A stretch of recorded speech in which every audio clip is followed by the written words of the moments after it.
जाने हैन त विकेन्ड बनाउन। Hello guys, welcome to our channels. आज चाहिँ हामी नगरकोट घुम्न जाँदैछौँ। काठमाडौँबाट नजिकै रहेको 20 किलोमिटर राइडमा 1 आवर लाग्ने राइडमा चाहिँ हामी नगरकोट घुम्न जाँदैछौँ। अनि नगरकोट घुम्न जाँदाखेरि चाहिँ हामीले विशेष गरी घुम्नुपर्ने ठाउँहरू चाहिँ जाँदा बाटोमा चाहिँ अर्को वेबाट गयो भने हाम्रो चाहिँ नगरकोट भ्यू टावरको छेउमा नै रहेको महादेव पोखरी छ।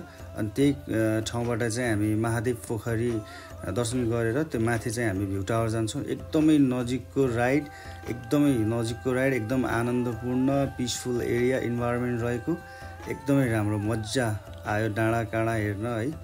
महादेवले जब बिस्बिनु भयो थियो कैलाश पर्वततर्फ जाँदाखेरि अति नै सहन नसक्ने स्थितिमा, जटिल स्थितिमा उहाँले चाहिँ यस पोखरीमा चाहिँ उहाँले स्नान गर्नुभएको थियो।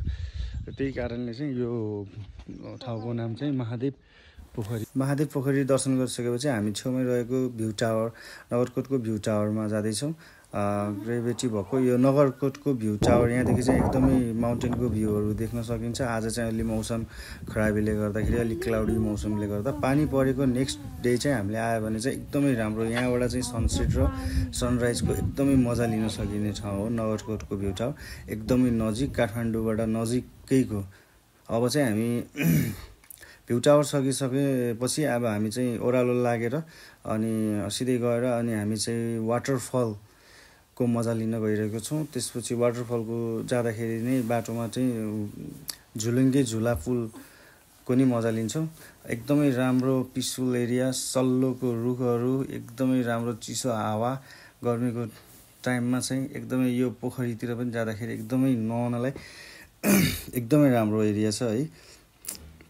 एकदमै पिसफुल एरिया छ, बाटो पनि एकदम क्लिन छ, एकदमै राम्रो बाटो छ, त्यस्तो अप्ठ्यारो बाटो पनि छैन। यो चाहिँ हामी एकछिन बिचमा रोकेर डाँडाको एकदमै मन पऱ्यो अनि त्यहाँ चाहिँ एउटा भिडियो बनाएको। डाँडा एकदम हरियाली डाँडा।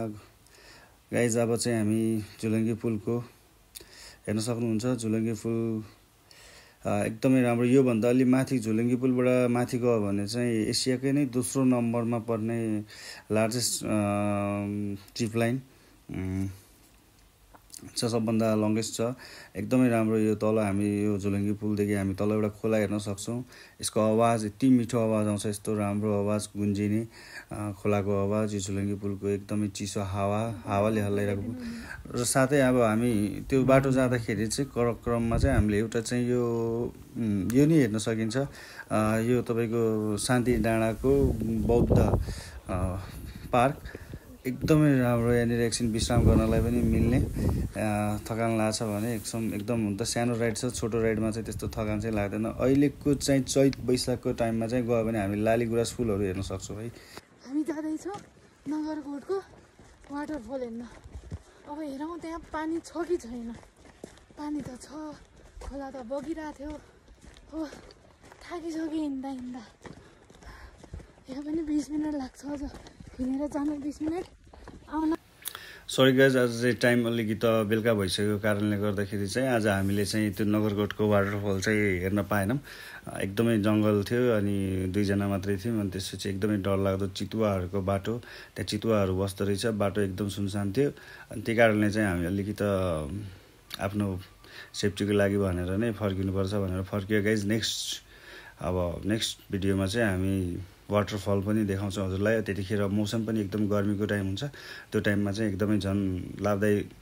त्यहाँ चाहिँ गएर स्विमिङ पनि गर्न मिल्छ, एकदमै राम्रो ठाउँ छ, एकदम पिसफुल। नेक्स्ट टाइम चाहिँ देखाउँछौँ। हामी चाहिँ अब चाहिँ घरतिर लाग्छौँ, रात पनि पर्न लाग्यो गाइज।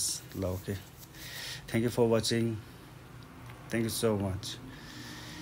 फेरि नेक्स्ट भिडियोको लागि चाहिँ सब्सक्राइब गरिदिनु होला।